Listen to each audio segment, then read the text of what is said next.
Thursday, August 29th. Welcome back to the Damon Bruce Show, brought to you by Ike Sandwiches. Today's live stream is powered by BetUS and Dubliner. Love you too. We'll get to everybody there in just a second. Thank you for being here today. Hit like and subscribe if you would, please. Now, subscribing means you dig the channel and you'll be back. Liking means this video will be shared further and wider than it would if you don't like it. So go ahead and like it if you do, because I got something today that isn't just like Niner anxiety and Brandon Aiyuk and Trent Williams concern. I can't do another one of those shows. I just can't. I can't do it. I can't do another show about those guys. There's a little to get to. We'll save it for later. Today, I'm going to talk about the journalism. Oh, the journalism. I mean, what the hell is it really in 2024, right? It's all over the place. There are elements of journalism that are still incredibly valuable. I would say the majority of journalism that you get isn't actual journalism at all. It's aggregation of other journalism. And it's journalism is in a sad state of affairs here in the United States. And I think we have a political landscape that absolutely proves that. And even though we have the ability to do more research and be more intelligent than ever before, and this even applies to sports, it feels like, you know, everything that is served to us has been dumbed down for such a level of mass consumption that most people don't even learn anything from places that are supposed to be sources of news where you're supposed to learn something. You know, something was presented to me without bias that made me think of something that I did not think of before. Like, that's kind of what we're doing here, right? Anyways, the reason why we get into this today is because ESPN just did its upfronts. Meaning they invite a bunch of journalists in, they put all of their big stars and shows up on a dais, and everybody, you know, sells. Here's what this year of ESPN is going to look like. And on that dais was, of course, Pat McAfee.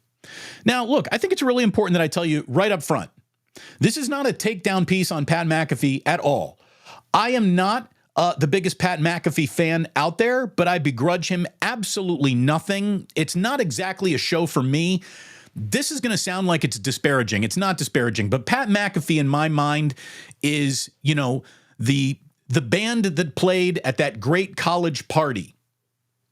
Hey, I loved college. I love college parties. I remember all those bands fondly, but I'm not in college anymore, so I've kind of moved, like graduated past that. I'm not looking, like I've got my own friends. I don't need a show that is packaged to look like these are the group of guys that I hang out with that are my friends. You know, that whole, you know, a great show is a show that sounds like a conversation at the end of a bar. Really? Like, have you ever heard the drunk idiots talking at the end of the bar? That ain't a great show to me. Maybe it would have been at one point in my life. I'm a little bit beyond that now. Again, I'm a little in the harder to please age bracket, I guess. Crusty old Damon Bruce. Meh. But, you know, let's talk about journalism and where it is and what rubbed McAfee the wrong way, because Awful Announcing has a really interesting piece on McAfee that is out right now. It's really, really interesting about the way, you know, he basically said, hey, you've all written such terrible, nasty things about me. I could have sued you. We go to war. Although it's also great to see us, and welcome to ESPN's Up Front. Like, it was really, I guess, a weird kind of exchange there. You should check it out on Awful Announcing. They wrote a pretty good article about the guy. And we'll get to all that in just a second. But again, before I get into any of my announcing, let me once again thank my sponsors who make this announcing possible, starting with the announcement that the greatest sandwich you're ever going to eat ever is at Ike's. Trust me about that. Over 100 locations all over California and West Coast states. It is growing. It is happening. If there isn't an Ike's near you, I'm telling you, there will be eventually. Write a congressman, write your mayor, write a senator. Tell them that you need an Ike's in your town quickly. My man Ike has something delicious for you. Download that app, order off the app, earn your way towards free sandwiches. There's nothing more to let you know. I am so proud to be associated with Ike's. He stepped up and answered the sponsorship bell in a way that I could have never even imagined. That is my guy right there. And that guy's got a delicious sandwich with your name on it. He literally has a sandwich with my name on it. Order the Damon Bruce. You'll be happy that you did. I am very proud to announce that my boys at the Dubliner who, look, I love these guys. They were going to remain my boys, whether they remain sponsors or not, but the Dubliner has just re-upped their sponsorship. They're going to be with us for the foreseeable future, and I'm so happy. I'm so happy to bring attention to the Dubliner in West Portal. What a great bar. It's a sports bar. It's an Irish bar. It's a neighborhood bar. It's all that a bar should be. All that a bar should be. Wrapped up into one perfect little tiny bar on the what is that? The south side of West Portal. Yeah. So get yourself to West Portal and get yourself to the Dubliner. Love those guys. I'm glad that they are back rolling with me for the foreseeable future. And again, today's show is powered by BetUS. Check out BetUS right now. It's the official book here of the Plus, and you get a 125% bonus on your first 3 deposits up to $2,000 if you're looking for a new place to make your wagers, parlay a few games together. There's a full functioning casino there. Check out BetUS. US.com. Get it all. Huge bonuses, great odds, a race book, live in-game betting, and a casino. BetUS, my online sports book and casino. Again, the link is in the description. You go ahead and click that link to sign up for BetUS, 125% bonus on your first 3 deposits up to $2,000. It's the book you've been looking for, BetUS. So, what is sports journalism in 2024? You know, I understand why people are confused, why the conversation has been so muddled. I really do. You know, there are a very small handful of names that break about, 75 to 80% of the stories that we all react to in the world of sports. And you know who these players are. It's Adam Schefter. It's Jeff Passan. It's Adrian Wojnarowski. It's Shams, a couple of dudes from NFL Network, and those are pretty much your hand-selected small group of people who have infiltrated leagues deep enough to cut out all sources of local journalism and just have all of the big news broken by a handful of national, celebrity journalists, if you will. When's the last time you saw anyone who covers the Niners on a day-to-day basis break a single story about the 49ers? Like, I have never seen Adam Schefter or Ian Rappaport sitting in that, 49er press room, not once, yet these guys are breaking all the news. It's not the guys that are there every day. So there is a hand-selected, clearly appointed information flow from teams and leagues to the journalists who then work for the networks that are in cahoots with the teams. So, like, right there alone, the concept of journalism gets a little bit muddled because of all these partnerships, right? You cannot cover something that you're partners with. You really can't, not honestly. I mean, I've been covering the 49ers for the better part of 20 years, and I'm going to tell you, since coming to YouTube, I think my coverage has gotten better. I think my coverage of the Golden State Warriors has gotten better. Not that I ever once was, dumbing down information in the names of protecting a team partnership. Like, I was officially bad at that. I don't think, look at it this way. When I was let go, I couldn't help but notice there wasn't a single team send-off for me, right? No one was like, oh, we're going to miss that guy. Because, I always told the truth as I saw it. And I didn't care much for any business deal that was a flagship reason that this station was the flagship of. I mean, if I had something to talk about, I just talked about it. But there's no doubt I would measure twice and cut once when some, let's just call it sensitive things came up. I would measure twice and cut once. Now I just cut. I'm really not obsessed with measuring twice anymore. And hopefully that makes me more valuable to you than I could be in other places. Independence really is a freeing element of being able to cover a team better than the person who's not independent. And I'm not saying that they're all not doing fine work, but there is a handshake agreement to not fuck up the program that I no longer have. And I think it makes me better. I think it makes me dangerous. I think it makes me hopefully someone that you want to come back to hear from over and over again. Then you get the talk show hosts. And this is where I fall in. These are lowercase j journalists, right? And talk show hosts run the gamut from genuine thinkers trying to present facts and ideas in a very thoughtful way, all the way to your hot take artists, blowhard douchebags, attention seekers of the first degree. And we all know who they are. Like, I got nothing against Kendrick Perkins other than the fact that I know he will literally say anything out loud that a producer hands him on an index card. Hey, we need somebody to stir the pot. Kendrick, we need you to take this stupid position. Could you go ahead and read this, please? And he's like, yeah, sure, I'll do it.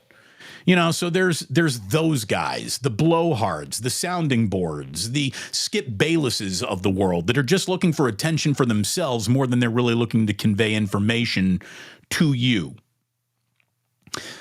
Then there's Pat McAfee. And Pat McAfee is sort of in a category unto himself right now, because he's the one guy who gets allowed to bring his own set of rules right to the middle of ESPN's broadcasting day. It is not Pat McAfee's fault that he is there. It's not his fault that he's been put in this position. It's a position that I think if most people were offered, they would take it. It's certainly a dollar amount. If he's making $85 million over his contract at ESPN, it's a dollar amount most people would take. McAfee. Again, I hold no ill will towards the guy at all. He's not my cup of tea, but his place in the conversation that sports has now on a daily basis simply cannot be denied. He has a show that garners a lot of attention, good, negative, everything in between, in the middle of ESPN's broadcasting day. He is a part of some of their flagship properties like Game Day. I'm sure we're going to see him rolled out in some NFL coverage capacity at some point in time this year because, the guy brings attention. And this is the problem that I really have with capital J journalism, because they lost the plot when all avenues of journalism decided it's important for us to turn a profit as well. Journalism should never have become a for-profit enterprise. Journalism, when done at its best, has no favor nations, has no skin in the game that it's reporting on. Now, obviously, modern media has reduced all that to rubble. We're also in a world where all sorts of important cogs have been removed from the machine due to corporate greed, due to layoffs, due to a lot of people, just saying, I don't want to be a journalist anymore. Look at the way that these people are compensated and treated. They are, they're disposed of the minute that they can be, over and over again. The problem is not that Pat McAfee is on ESPN. The problem is that ESPN put McAfee on. The bad guy here is ESPN, basically saying any concept of well-researched journalism is secondary now to just this guy will bring eyeballs to the party. That's what ESPN isn't in the let's try to tell the story correctly business. They're only in the just watch us business. And McAfee is the perfect guy to be this I'm not here to be a journalist, but I'm doing important journalist stuff. I have conversations that you aggregate from. Isn't that journalism he talks about? There's a quote in this awful announcing piece where he basically is very upset at some of the people who were in the ESPN upfront meeting. They had attacked him in the past. They had written things about his show that he didn't like. And he talks about a, quote, calculated attack seemingly taking place on me and my show because of how different we are, because of the journalistic standards that we don't adhere to. We have no journalism school people on staff. I did not do anything with an agent. I negotiated a deal myself. So those are powerful groups that potentially were cut out of my operation completely, and a lot of legitimate people that I had a lot of respect for before this whole thing started just kind of made me look like a complete asshole. Okay. Well, again, is it good that ESPN has a guy in the middle of their day that takes pride in having no concept of what any journalistic responsibility really might look like? You know, it's a choice. Is it a good choice? I don't know. You know, to me, you know, like journalism, and by the way, I'm not a capital J journalist. I'm a talk show host. There's something different there. But I do have journalistic integrity. And to me, journalistic integrity is simply like, I define it by saying I do my level best to relay to you factual information, and I do my level best to separate me reading something from a story or headline and my own opinion. So even though I'm a small, lowercase j journalist, I think I have journalistic integrity that really wants me to get things right. Pat McAfee is like gladly saying, I'm proud to not get things right. You know, we could have hired people to make sure that we've gotten things right around here, but I reject the notion of bringing in anyone with an expertise in journalism to work on my show. And the other thing that I just, you know, sort of like, I'm like, dude, what are you trying to do here? Like, how you clearly, Pat McAfee so wants it both ways. He wants his cake and he wants to eat it too. If you're upset that people take from your show things that are out of context because you take such pride in wagging your dick everywhere, don't be upset when the story is Pat McAfee wags his dick again. Like, you can't take your dick out and wag it around on TV and then complain that people are covering you wagging your dick. You know? You really can't. Like, you know what you're here to do, Pat. You're here to ruffle feathers. You make no apology for it. So don't start trying to explain it away or ask, why are you guys so rough to me right now? You know, a lot of people who did the capital J journalism lost their jobs because of budget cuts. And then somehow $85 million was found to bring in a guy who was a punter who wears, you know, wife beaters and just kind of, you know, gets to swear in the middle of the day on ESPN. It is totally unique. I mean, I don't begrudge the guy his success at all, but don't go playing aw shucks dumb when you are making $85 million a year. Like, you can no longer afford that. I don't know. What is journalism? What is getting a story right? You know what it is. You know what it is. You know, I've watched Pat McAfee enough to know this. He ain't stupid. That guy is not stupid. I don't think he's read too many leather-bound books either, but stupid? You can't accuse him of being that. But boy, does he go into his, I'm going to play dumb, what is even journalism, what is the, come on, man. You know what the deal is. That was perfect. Sip of the day. Right there.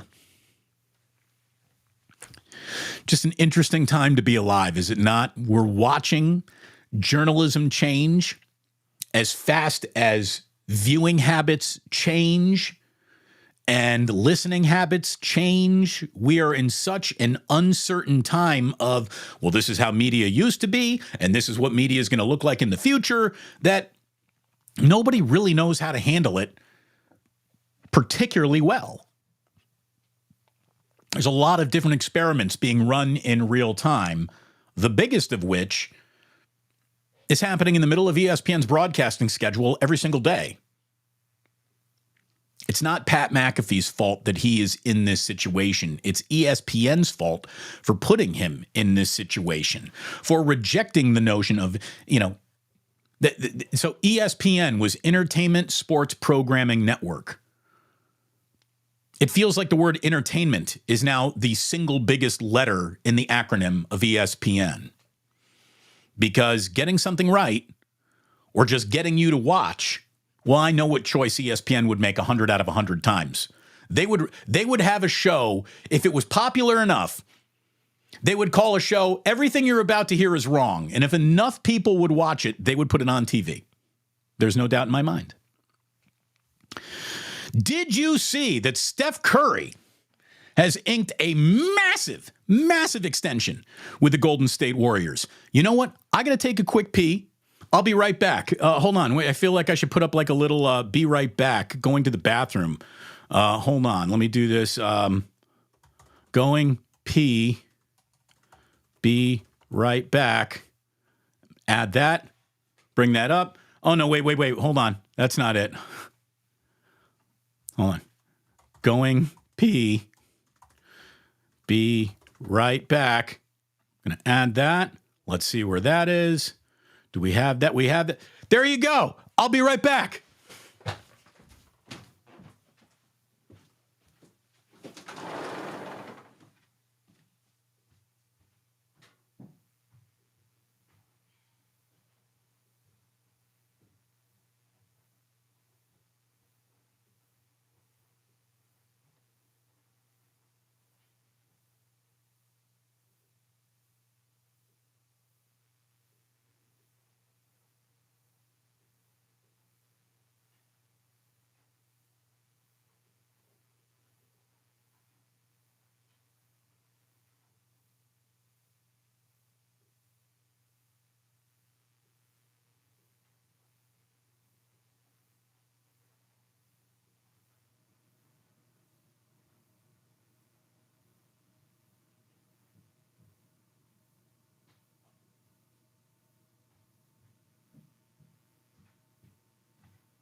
All right, let's be honest. Some of my best work ever right there.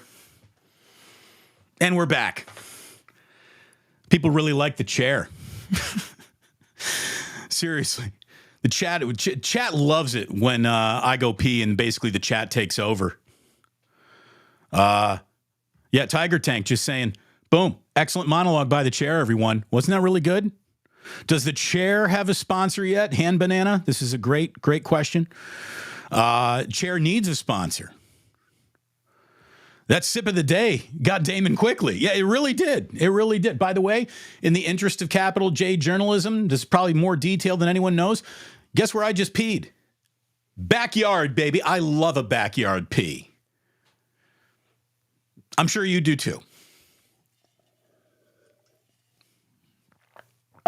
Let us talk about Steph Curry. Let's talk about Steph Curry. The Warriors and Steph agreed on a one-year, $62.6 million extension that keeps him under contract through the 26-27 season. For comparison's sake, in his career, Michael Jordan, his entire career, Michael Jordan made about $94 million. Steph Curry, in what is right now going to be his last contractually agreed to year with the Golden State Warriors, will make 2/3 of Michael Jordan's career earnings in his, if that will be his final NBA season, in his final NBA season. Isn't that, I mean, that's unbelievable, right? Steph Curry is now guaranteed $178 million over the next 3 years playing for the Warriors. He will become the third NBA player, along with LeBron James and Kevin Durant, to pass $500 million in career earnings. So the three-man on-court $500 million club is LeBron, Durant, and Steph Curry. Again, it's going to keep Curry with the Warriors through season number 18 of his career. And I honestly don't think that he's going to be done in 3 years. I really don't. I think Steph's got a game that will age gracefully. Like, I believe that there will be a place in the NBA for a 55-year-old Steph Curry to just set up in the corner and hit corner threes. right? I mean, at what point does Steph not be able to shoot? He might not be able to get up and down the court. He might not be able to free himself open. He might not be able to run off of a billion different screens and cover more on-court mileage than any other, but just like a catch and shoot dude, Steph could probably play until he's 60. Man, that's unbelievable. By the way, Steph Curry making $62.6 million in the final year of his contract is still underpaid in comparison to what he's worth to the Warriors, to the NBA, to the league, to Joe Lacob's bottom line, to Chase Center. It's extraordinary. You know, because of Steph Curry, the Warriors are now worth about $8 billion. $8 billion. This is insane. That's Steph. That's Steph right there.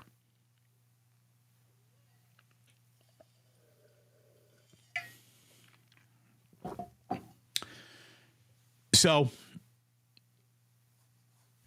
chat's going nuts. A lot of people in the room. Hit like and subscribe, and let me just let you know that we're going to be going live at the 2-minute warning of every single 49ers game. This is why I hope you subscribe. This is why I hope you hit notify as well.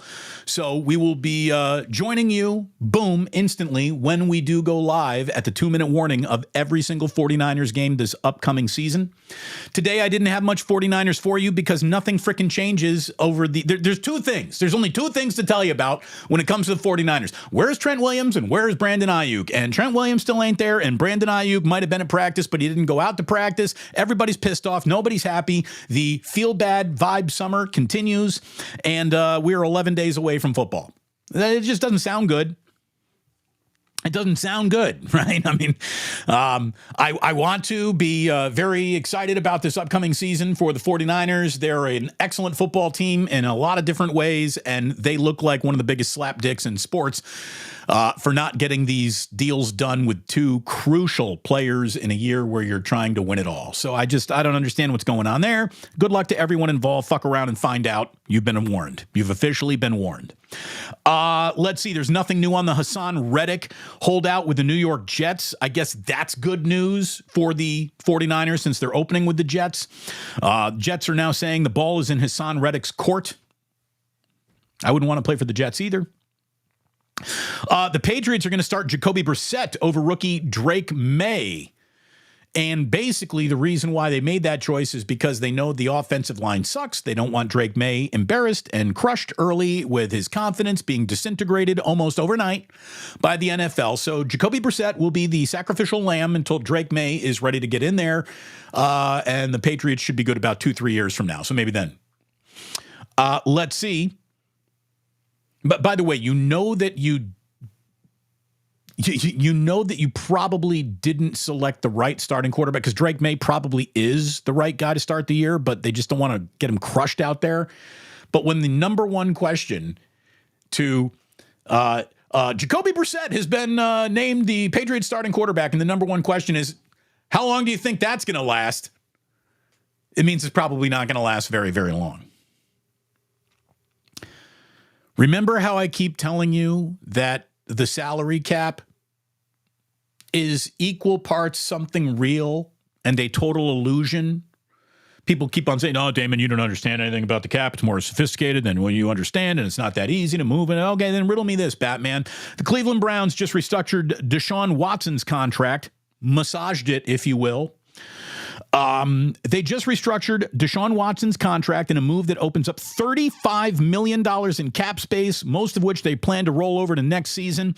This makes Deshaun Watson essentially the most untradeable player in the NFL now because the penalties, the dead cap money that Cleveland would suffer is enough to strangle an entire NFL franchise. So Deshaun Watson, who's got nothing but guaranteed money in front of him, all that guaranteed money is still somehow being able, since it's all guaranteed, you'd think it all go into one section, right? Nope, because it's the NFL salary cap, which means you can move shit around all you want.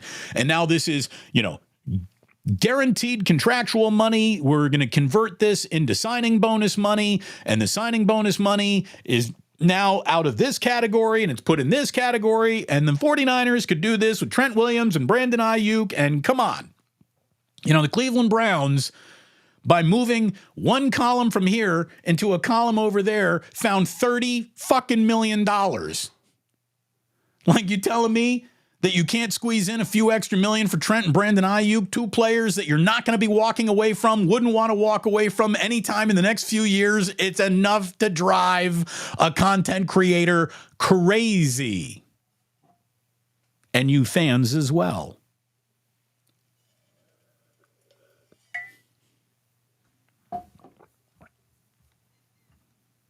Chris, Damon, I hope you washed your hands. I told you, it was a backyard pee. No hands were washed. And I'm going to tell you that my dick is immaculate. So nothing to worry about.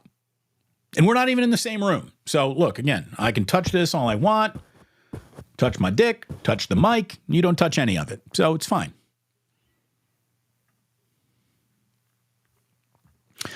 Great work, D.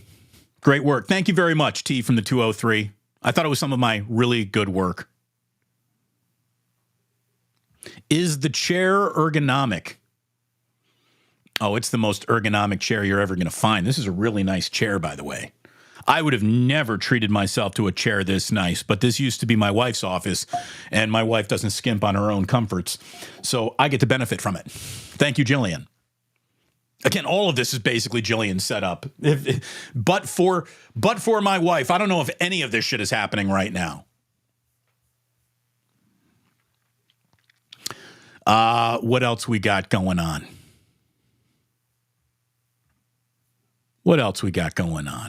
Chef A, Damon, the chair did a great job as usual. Thank you. The chair really did nail it.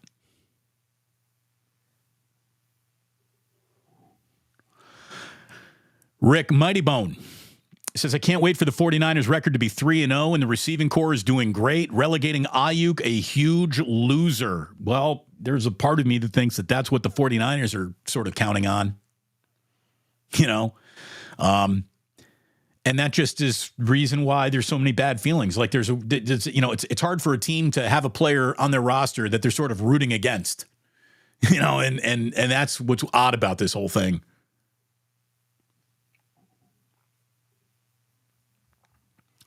Backyard pee is an elite pee. See, these guys know.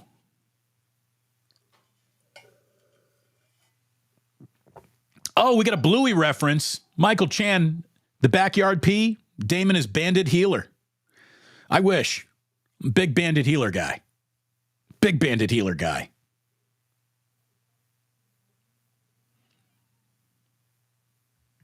We're tracking my peas now. This is Damon's second time ever doing that in his career. Is this still a career? Is that what we're calling this? Let's see. Got Giants and A's on the road this afternoon. Like right now, Giants, I believe, are underway right now. They are in Milwaukee, and their season-long struggle to get just one game over 500 continues. So good luck. Good luck to the Giants trying to get a game over 500. Maybe someday there'll be 2 games over 500, and then they lose, and then there's still a game over 500. But this is a pipe dream. A's are at Cincinnati, and look out, break up the A's. They've won 3 in a row. I will let you know that today's 11 a.m. show is the final 11 a.m. show of the week, and I won't be back either on Monday because we'll be returning from Santa Cruz. My in-laws were nice enough to rent the family an Airbnb in Santa Cruz. So we're bringing both boys down to the Santa Cruz Beach Boardwalk. I've only been down there once before. Neither boy's ever been down there. And we're going to have a nice little Labor Day getaway weekend. I've always felt that, you got fiscal years for companies. The sports fiscal year begins that day after the Labor Day break is over. To me, that is the resetting of the sports calendar year. Football is about to happen. And that's the biggest thing that there is to talk about in sports. So we got football. Beyond that, it's basketball. The two sports that we seem to like the most and agree upon the most and pay attention to the most are all starting soon. And can't wait. Can't wait for it. So the new calendar year will be beginning soon, and I'm looking forward to that. Meanwhile, I want to tell you about one of the greatest living Americans of all time as we wrap up this show, inviting you to hit like and subscribe, inviting you to hit notify as well, inviting you back for any and all 2-minute warnings because we will be going live at the 2-minute warning of every 49er game. But that doesn't mean I'm going to be in front of your eyeballs as much as one of the greatest living Americans we have. And his name is Ted Danson. This is the portion of the show where we give love and respect to Ted Danson. I hope you feel good about this because I feel great about this. Ted Danson has just been cast in a new Netflix series that has been ordered by the streaming giant, and that now gives him the most regularly scheduled primetime TV series roles of any actor in TV history. Of course, it all starts with his turn as the iconic Sam Malone on Cheers. Since then, Inc., Becker, Help Me Help You, Damages, Bored to Death, CSI, Fargo, CSI Cyber, The Good Place, Mr. Mayor. Ted Danson had starring roles in every single one of those shows. I mean, this doesn't even count his incredible role as himself on Curb Your Enthusiasm. You can't get through those last few seasons of Curb Your Enthusiasm without Ted Danson being a part of it. He was awesome on that. I love Ted Danson. Ted Danson was, obviously been on Larry David's mind for his entire broadcasting life because Ted Danson was a talking point in old Seinfeld episodes. You got Costanza wanting the Ted Danson money from NBC. He wants a Ted Danson airplane. Ted Danson has graced our screens in 11 TV series, 12 if you count Cheers. This gives him the distinction of regularly appearing on more TV shows than any other actor historically. Shout out Ted Danson. Shout out Ted Danson. Is there any other show today giving you Ted Danson information? If you can find that show, you should probably like and subscribe to that one as well. Talk about your favorite, content creators out there. Anyone else creating content around Ted Danson today? Anyone else? Ted Danson, the frickin' man. By the way, speaking of the frickin' man, Smiley Dan is the frickin' man. Thanks for gearing up to kick off football season, Labor Day weekend, never too early to practice safety. That's Smiley Dan, keeping us all very, very safe. As a matter of fact, Smiley Dan is so interested in keeping you safe that if you're ever caught in a sandstorm, hopefully you've been with Smiley Dan because your eyes will get more squinty. Yeah, man. Yeah. Just keep an eye safe.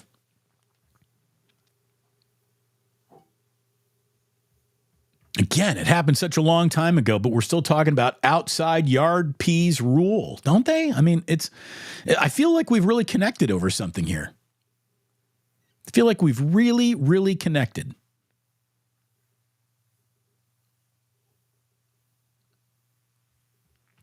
And Blake Snell will be opting out of his deal with the Giants. Yeah, should have traded Snell, should have traded Chapman, should have traded Robbie Ray, should have traded Duvall, should have traded a lot of guys to rebuild for the future that never seems to be coming under the Farhan regime, and you're just kind of a boring baseball team. That's where they are. Boardwalk. And the Santa Cruz Beach Boardwalk in the warm California sun. Boardwalk. It's going to be stuck in my head all weekend. I know it.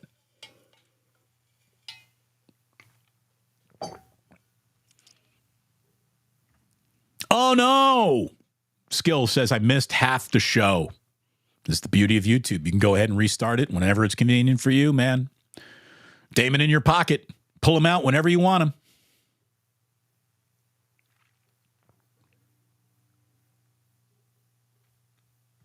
Rob, hey, get off Damon's lawn.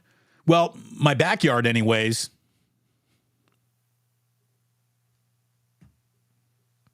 Rockin' New Era. Ted Danson was in Curb Your Enthusiasm's second episode. Was he all the way back? Was he all the way back in the second episode of the entire series run? He became a major plot point when he starts dating Larry's ex-wife, Cheryl Hines. Yes, SF Indigo. I do remember Ted Danson and Whoopi Goldberg. That happened for a minute. Didn't he show up at like the Friars Club in blackface too? You want to talk about something that probably wouldn't happen in modern times.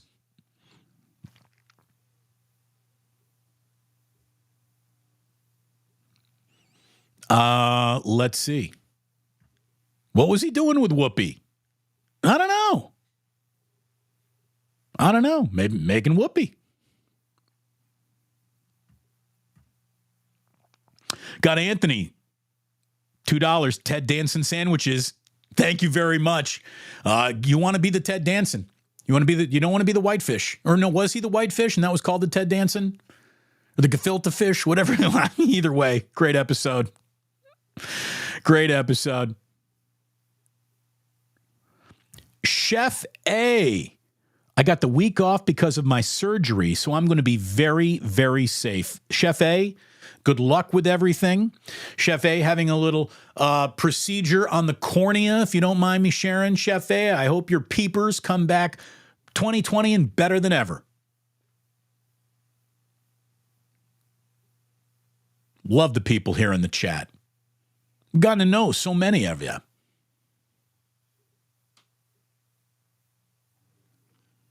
All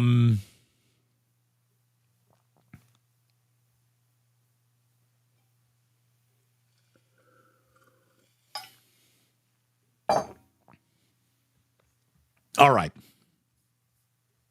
So there you go. I feel like you know everything. You know the upcoming schedule. You know what's happening this week. There will be a Wake Up, Damon Bruce, Larry Krueger, coming to you tomorrow morning, and that will be my last show before we get through the Labor Day weekend. Then we'll be back with a vengeance starting next Tuesday. And oh, by the way, we are a week away from football when that happens. Thank goodness.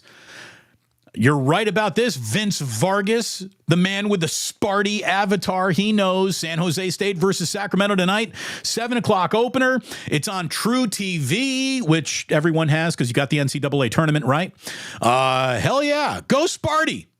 We do have our first official weekend of college football. We only have 77 likes. Shame on all of you. Hit that like button, boys and girls. Yeah, I appreciate this. Dan saying, likes are looking okay, but could be better. Hit that like button. Well, here you go. I hope you like today's day in history. Here we go.